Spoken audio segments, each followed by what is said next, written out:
बोलो चौथ माता की जय। एक साहूकार के 7 बेटे और एक बेटी थी, जो कि सातों भाइयों की बहुत ही लाडली बहन थी। और 8 भाई बहन एक साथ बैठकर खाना खाते थे। कार्तिक की चौथ आने पर बहन ने करवा चौथ का व्रत रखा। तब सातों भाई खाना खाने आए तो उन्होंने बहन को भी खाना खाने के लिए बुलाया। तो माँ बोली, आज इसका करवा चौथ का व्रत है, तब चांद निकलेगा, तब यह अर्घ देकर ही खाना खाएगी। तब भाइयों ने जंगल में जाकर आग जलाकर छलनी में से चांद दिखा दिया। बहन भाभियों से बोली, चलो अर्घ दे लो, चांद निकल आया। भाभियां बोली, ये तेरा चांद निकला है, हमारा चांद तो रात को निकलेगा। बहन चांद को अर्घ देकर भाइयों के साथ खाना खाने बैठ गई। पहला टुकड़ा तोड़ा तो बाल निकला, दूसरा टुकड़ा तोड़ा तो छींक आई, तीसरा टुकड़ा तोड़ा तो राजा के घर से बुलावा आया कि राजा का लड़का बहुत बीमार है, जल्दी भेजो। माँ ने लड़की को पहनने के लिए कपड़े निकालने की 3 बार बक्सा खोला, तीनों बार सफेद कपड़े निकले। तब माँ ने वही कपड़े पहनाकर ससुराल भेज दिया।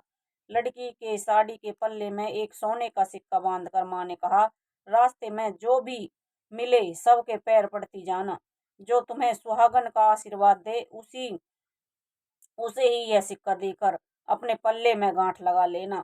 रास्ते में किसी ने भी पैर पड़ने पर सुहागन का आशीर्वाद नहीं दिया, सबने यही आशीर्वाद दिए, ठंडी हो, सब्र करने वाली हो, 7 भाइयों की बहन हो, अपने भाइयों का सुख देखने वाली हो। अब ससुराल के घर पहुंची तो दरवाजे पर छोटी ननद खड़ी मिली। बहन उसके पैर पड़ी तो ननद बोली, सीली हो, सपूती हो, 7 बेटों की माँ हो, मेरे भाई का सुख देखने वाली हो। यह आशीर्वाद सुनकर उसने सोने का सिक्का ननद को दिया और अपने पल्ले में गांठ मार ली। अंदर गई तो सासू ने कहा, ऊपर कोठरी है, वहां जाकर बैठ जा। तब वह ऊपर गई तो उसने देखा कि उसका पति मर चुका है। अब वह उसे लेकर उसी कोठरी में पड़ी रही और उसकी सेवा करती रही।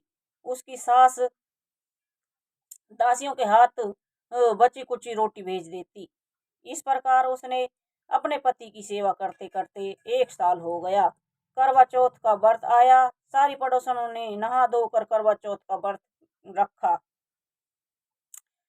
सबने सिर धोकर हाथों में मेहंदी लगाई, चूड़ियां पहनी, वह सब देखती रही।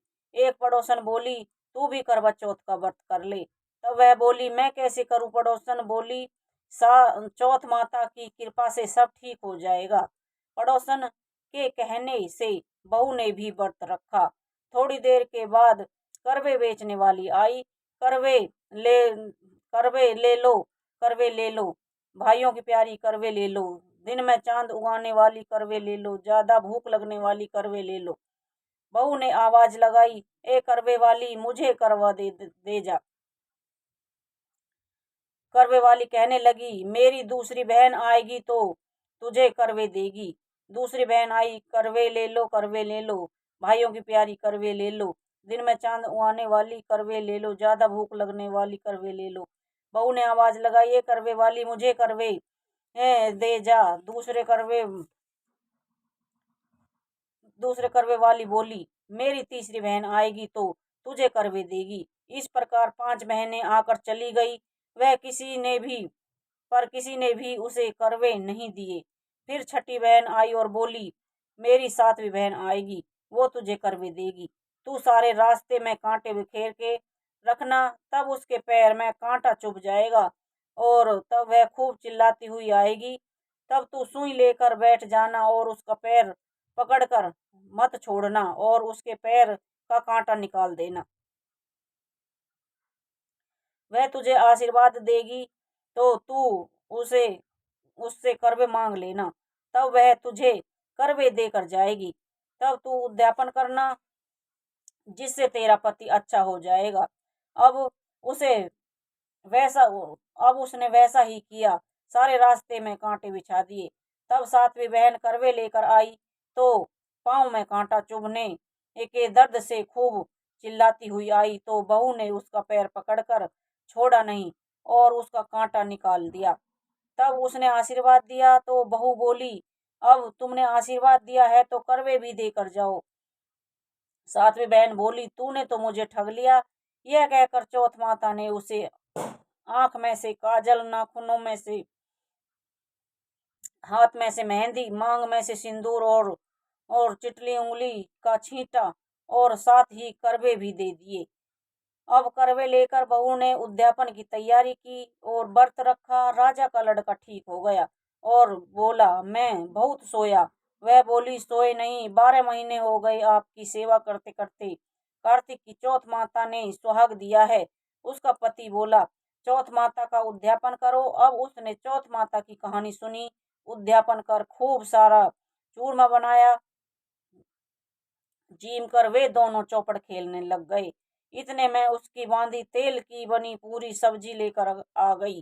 दोनों को खेलते देखकर सासू जी से जाकर बोली, महलों में खूब रौनक है, तुम्हारे बहू बेटा चौपड़ खेल रहे हैं। इतना सुनकर सासू देखने आई। दोनों को देखकर वह बहुत खुश हो गई। बहू ने सास के पैर दबाए तो सासू बोली, बहू सच सच बता, तूने क्या किया। उसने सारा हाल अपनी सासू को बताया तो राजा ने सारे शहर में ढिंढोरा पिटवा दिया कि अपने पति के जीवन के लिए सब बहनें करवा चौथ का व्रत रखें। पहली करवा चौथ को अपने पीहर में जाकर व्रत करें।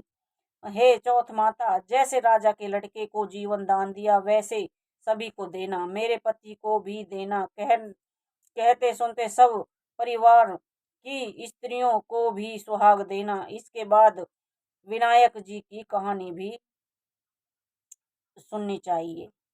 बोलो चौथ माता की जय।